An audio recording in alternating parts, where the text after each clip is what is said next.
नमस्कार। आकाशवाणी जयपुर अजमेर से प्रस्तुत हैं प्रादेशिक समाचार।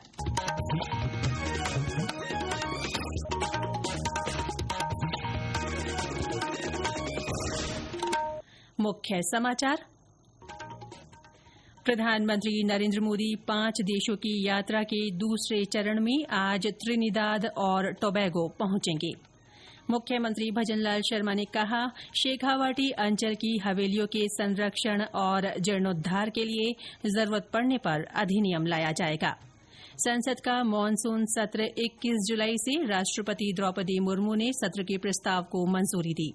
और प्रदेश भर में मानसून रंगत में, पूर्वी राजस्थान के साथ पश्चिमी भागों में व्यापक वर्षा, हाड़ौती में नदी नाले उफान पर।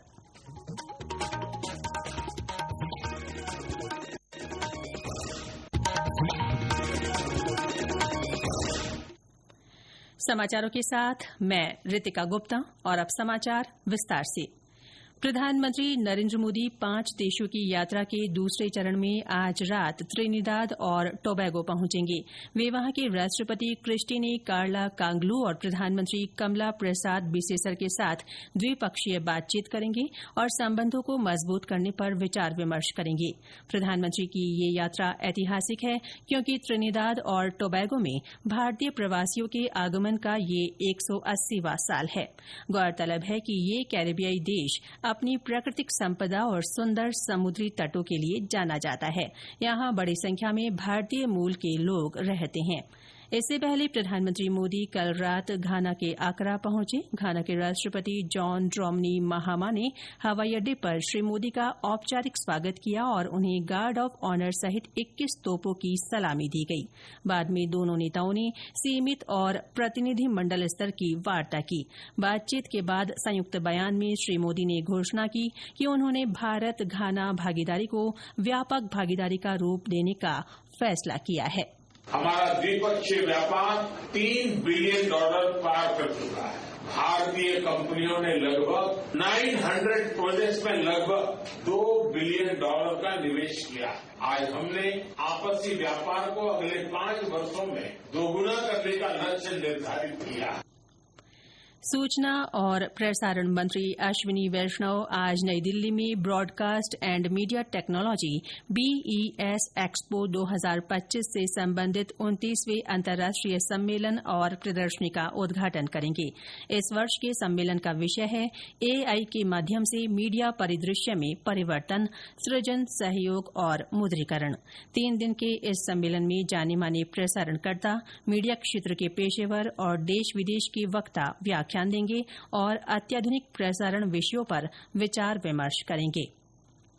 राज्यों और केंद्र शासित प्रदेशों के शहरी स्थानीय निकायों के अध्यक्षों का राष्ट्रीय सम्मेलन आज से हरियाणा के मानेसर में शुरू हो रहा है। 2 दिन के इस सम्मेलन का उद्घाटन लोकसभा अध्यक्ष ओम बिरला करेंगे। संवैधानिक लोकतंत्र को मजबूत बनाने और राष्ट्र निर्माण में शहरी स्थानीय निकायों की भूमिका विषय पर इस सम्मेलन का आयोजन किया जा रहा है।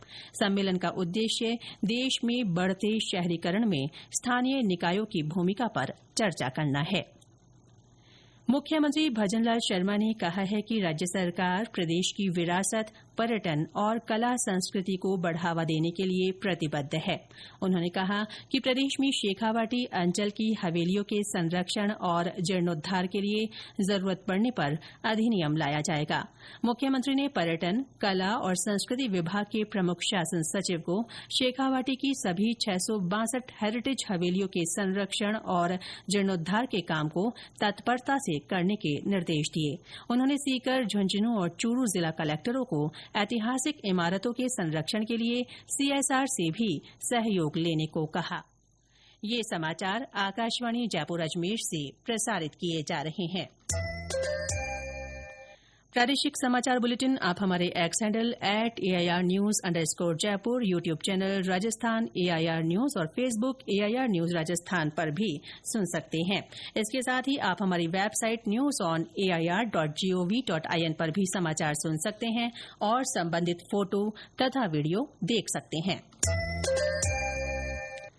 संसद का मानसून सत्र 21 जुलाई से आयोजित किया जाएगा। संसदीय कार्य मंत्री किरेन रिजिजू ने बताया कि राष्ट्रपति द्रौपदी मुर्मू ने इस संबंध में सरकार के प्रस्ताव को मंजूरी दे दी है। मानसून सत्र 21 अगस्त तक चलेगा। सोशल मीडिया पोस्ट में श्री रिजिजू ने कहा कि स्वतंत्रता दिवस समारोह के मद्देनजर 13 और 14 अगस्त को संसद की बैठक नहीं होगी। श्री अमरनाथ जी की वार्षिक यात्रा औपचारिक रूप से आज से शुरू हुई। बाबा अमरनाथ की पवित्र गुफा के दर्शन के लिए दक्षिण कश्मीर के पहलगाम और मध्य कश्मीर के गांदरबल जिले के बालटाल मार्ग से श्रद्धालु पहुंचेंगे। प्रशासन ने आज तड़के यात्रियों को पवित्र गुफा के लिए दोनों मार्गों से जाने की अनुमति दी। श्रद्धालुओं को बम बम भोले और बर्फानी बाबा की जय के नारे लगाते देखा गया।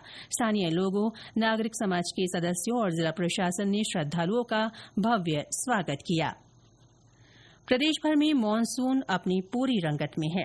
मानसूनी बादल बीते 24 घंटों के दौरान पूर्वी राजस्थान के साथ हाड़ौती क्षेत्र के जिलों और पश्चिमी भागों में भी जमकर बरसे।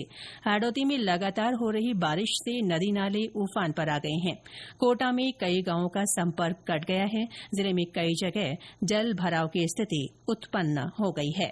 कोटा जिले के रामगंज मंडी में हो रही बारिश से ताकली बांध के 10 गेट 70 सेंटीमीटर तक खोले गए हैं, जिनसे 9170 क्यूसेक पानी की निकासी की गई है। वहीं चंबल नदी की सहायक नदियों में लगातार आ रहे पानी के कारण राणा प्रताप सागर बांध के 2 गेट और जवाहर सागर बांध के 5 गेट खोले गए हैं। जवाहर सागर बांध की पूर्ण भराव क्षमता 980 फीट है। कोटा बैराज के भी 8 गेट खोलकर 1,36,000 क्यूसेक पानी की निकासी की गई है। बांध का जल स्तर 852 फीट पर बना हुआ है। आशीष मेहता, आकाशवाणी समाचार, कोटा। कोटा संभाग के अन्य जिलों में भी हो रही अच्छी बारिश से जलाशयों में पानी की आवक बढ़ गई है। बारां में लगातार बारिश से पार्वती नदी का जलस्तर तेजी से बढ़ रहा है। वहां संबलपुर गांव में नदी में बने टापू पर फंसे 10 लोगों को जिला प्रशासन ने समय रहते रेस्क्यू किया। हमारे संवाददाता ने बताया कि जिले भर में कल दिन भर बरसात का सिलसिला बना रहा। जिले के कई इलाकों में नदी नाले उफान पर आ गए। बीते 24 घंटों में सर्वाधिक बरसात बारां में 86 mm दर्ज की गई। छिपाबड़ोद, अटरू व किशनगंज में भी झमाझम बरसात हुई। अंता में 64, मांगरोल में 45, छबड़ा में 11, छिपाबड़ोद में 75, अटरू में 64, शाहबाद में 38 तथा किशनगंज में 79 mm बारिश हुई। मौसम विभाग ने जिले में आगामी सप्ताह भर तक बारिश की संभावना जताई है। प्रशासन ने एक दिन पूर्व ही तेज बरसात का अलर्ट जारी कर दिया था। लक्ष्मीचंद नागर, आकाशवाणी समाचार, बारां। राज्य के पश्चिमी जिलों में भी कल मानसून मेहरबान बना रहा। जोधपुर में बीते 24 घंटों के दौरान रुक रुक कर बारिश का दौर चलता रहा। जिले के ओसिया, कापरडा, पीपाड़ और बिलाड़ा में कई जगह तेज बारिश हुई। पाली में बीते 2 दिनों से हो रही बारिश से भील बेरी का झरना बह निकला है। इसे देखने बड़ी संख्या में पर्यटक पहुंच रहे हैं। भीलवाड़ा और आसपास के इलाकों में भी मानसूनी गतिविधियां बनी हुई हैं। मंडलगढ़, बिजोलिया, शाहपुरा, गुलाबपुरा और जहाजपुर सहित कई स्थानों पर मूसलाधार बारिश रिकॉर्ड हुई। इस सीजन की तेज बारिश से त्रिवेणी नदी उफान पर आ गई है। भरतपुर में 3 दिन से रिमझिम बारिश का दौर जारी है।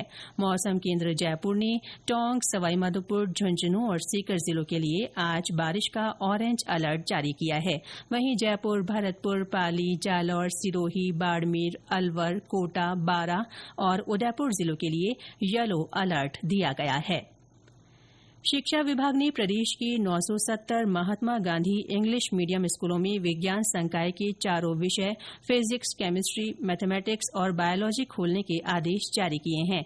विद्यार्थियों की विज्ञान में दिलचस्पी बढ़ाने और उनके घर के नजदीक ही सभी विषयों के साथ विज्ञान शिक्षा मुहैया कराने के उद्देश्य से पहली बार एक साथ इतनी बड़ी संख्या में स्कूलों में विज्ञान संकाय खोले जा रहे हैं। और अंत में मुख्य समाचार एक बार फिर। प्रधानमंत्री नरेंद्र मोदी 5 देशों की यात्रा के दूसरे चरण में आज त्रिनिदाद और टोबैगो पहुंचेंगे। मुख्यमंत्री भजनलाल शर्मा ने कहा, शेखावाटी अंचल की हवेलियों के संरक्षण और जीर्णोद्धार के लिए जरूरत पड़ने पर अधिनियम लाया जाएगा। संसद का मानसून सत्र 21 जुलाई से राष्ट्रपति द्रौपदी मुर्मू ने सत्र के प्रस्ताव को मंजूरी दी। और प्रदेश भर में मानसून रंगत में, पूर्वी राजस्थान के साथ पश्चिमी भागों में व्यापक वर्षा, हाड़ौती में नदी नाले उफान पर। इसके साथ ही प्रादेशिक समाचार बुलेटिन समाप्त हुआ। हमारा अगला बुलेटिन दोपहर 1 बजे प्रसारित होगा। नमस्कार।